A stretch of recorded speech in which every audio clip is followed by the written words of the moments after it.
Ito'y isang kwento ng isang gold mining sa Davao de Oro na tinatawag na Diwalwal. Diwalwal, Mungkayo, Davao de Oro.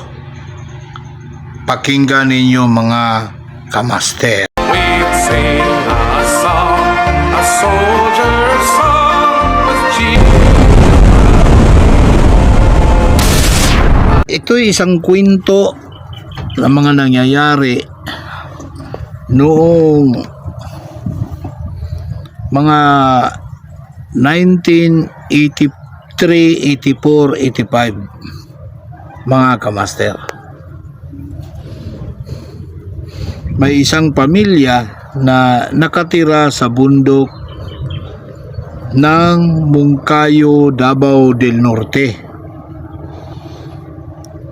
na napakahirap ang kanilang kalagayan. Sila'y nabubuhay lamang sa pagsisikap, pangunguha ng mga kahoy na panggatong, mga kahoy na tinatawag noon na sapling, yung pangtukod sa mga saging na may bunga sa istampel-ko dito sa banana plantation sa Tagum, Davao del Norte.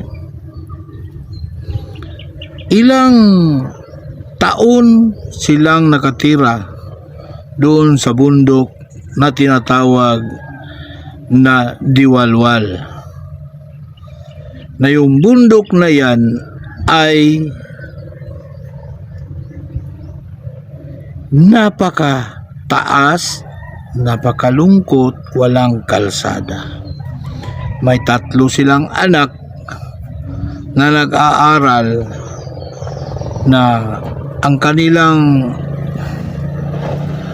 pagsisikap ay napakahirap.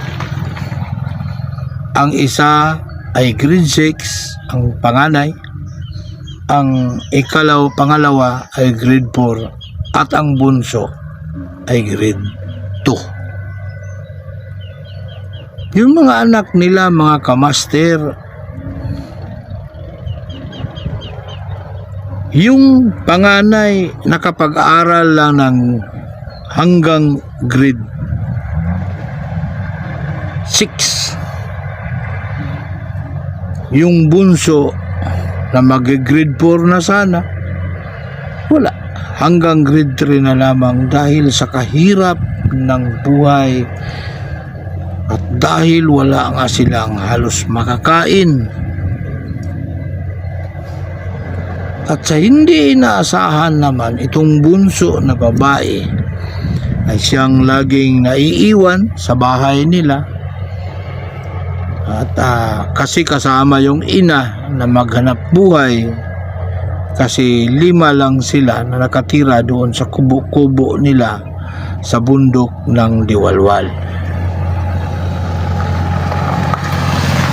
Na yung bundok na yun, siguro makasakay ka ng motor na tinatawag na habal-habal hanggang tinatawag nilang Salvacion, Barangay Salvacion ng Trinto, Agusan del Sur.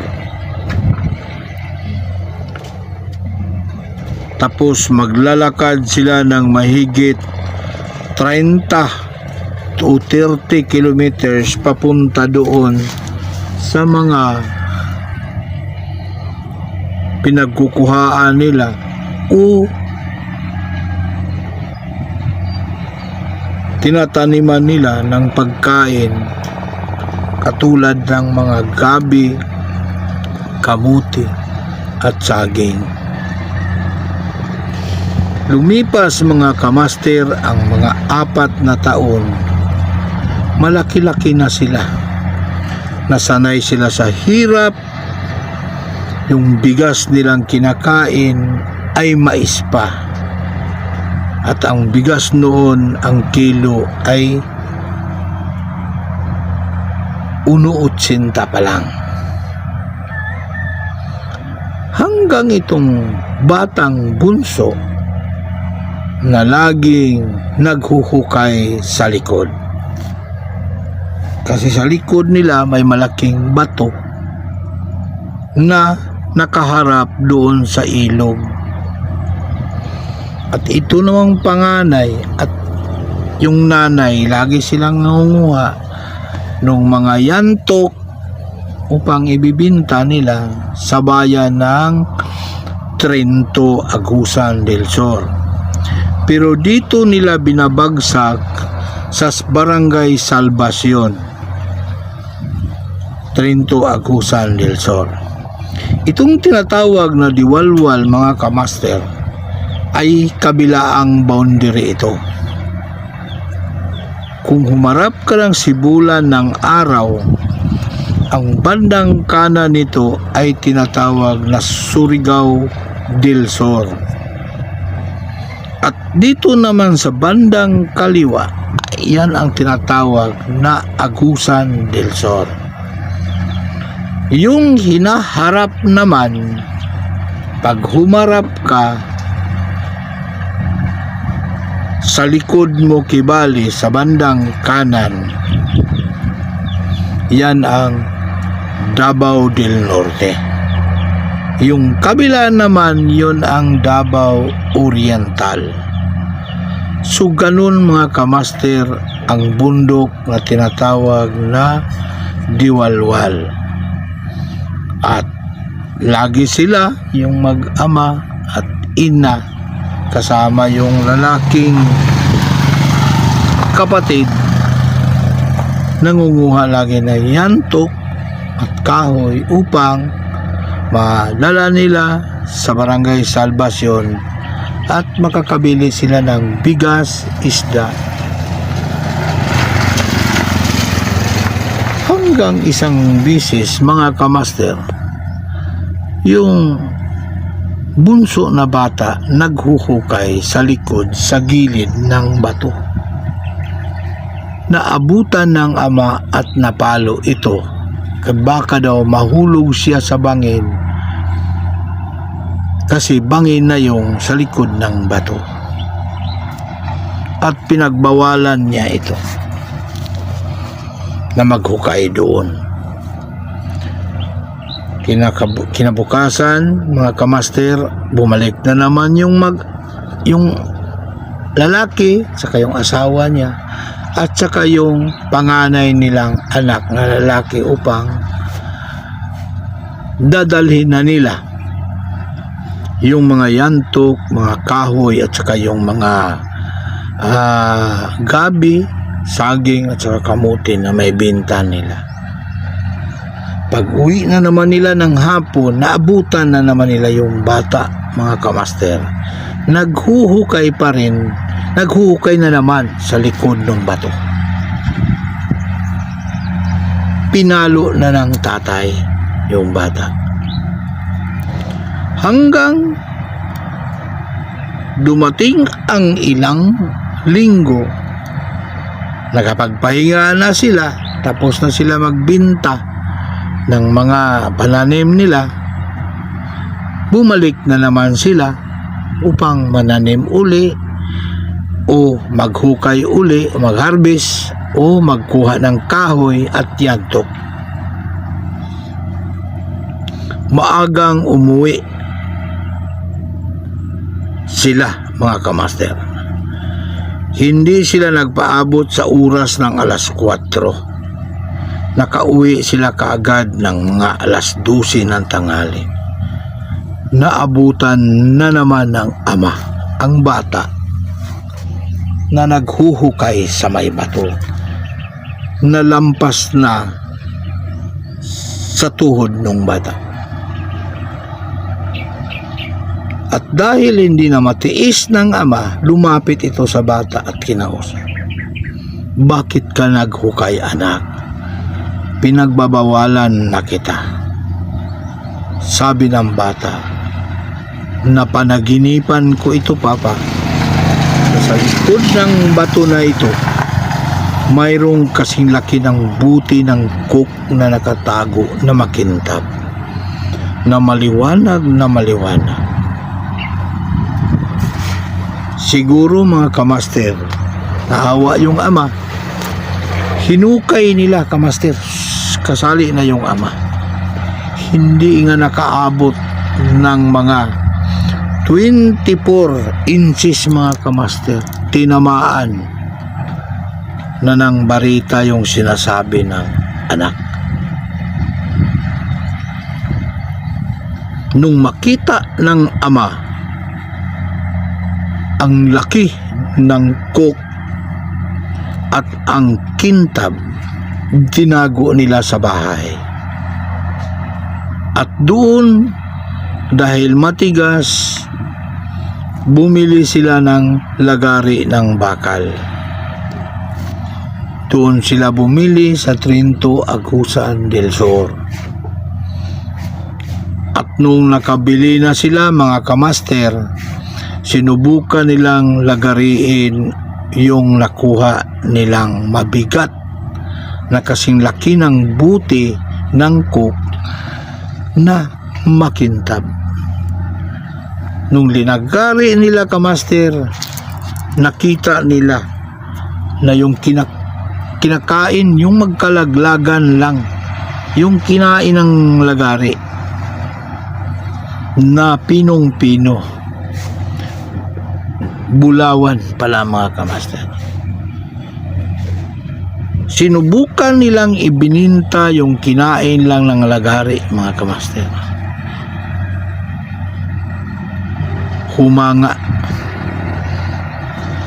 yung buyer at nagsabi, saan ito galing? First class ito na gold. Sabi nila, hindi rin namin alam kung saan ito galing. At yun mga kamaster, lumipas ang mga ilang linggo, naglagari na naman sila, tiniritso na nila, pinutol nila na ang kapal ay 1 inches ang kapal. Dahil nakabinta na sila nung una, yung 1 inches mga kamaster na linagari nila na malaki, dito nila dinala sa Davao City. At naibinta nila ito mga kamaster ng malaking halaga. Walang nakakaalam kung magkano, kasi nung pagbalik nila, nakasasakyan na sila. Hanggang bigla silang nawala mga kamaster. At tinanong sila kung ano ba ang mahiwaga na pagbalik nila, puro na mga ganda ang mga sasakyan nila. Sinabi nila kamaster, kung magsisikap lang kayo, maniwala kayo at magtiwala sa mga sarili ninyo, yung bundok ng Diwalwal, yan ang magpayaman sa inyo. At mula noon mga kamaster, nung sinabi nila na yan, hanggang kumalat yan, at tinuro niya sa mga ilog, at doon nag-umpisa ang Diwalwal kamaster ng Davao del Norte na maraming bulawan, hanggang nawala na yung mga pamilya na yon, hindi na matitrace hanggang ngayon dahil hindi man sila nakikilala sa lugar na yon. At doon sumabog at kumanda ang mga buhay ng tao na nakarating sa Diwalwal, sa bundok ng ng Mungkayo, bundok ng Trinto, bundok ng Buston, at ang bundok ng Lingig. So mga kamaster, yan ang kwento ng Bulawan dyan sa Diwalwal, na hanggang ngayon ay patuloy pa rin silang naghahanap sa kanilang hinahanap na hindi talaga mahahanap. Kasi yan ang bulawan. Maghuhukay ka lang at may prasis mo sa tubig,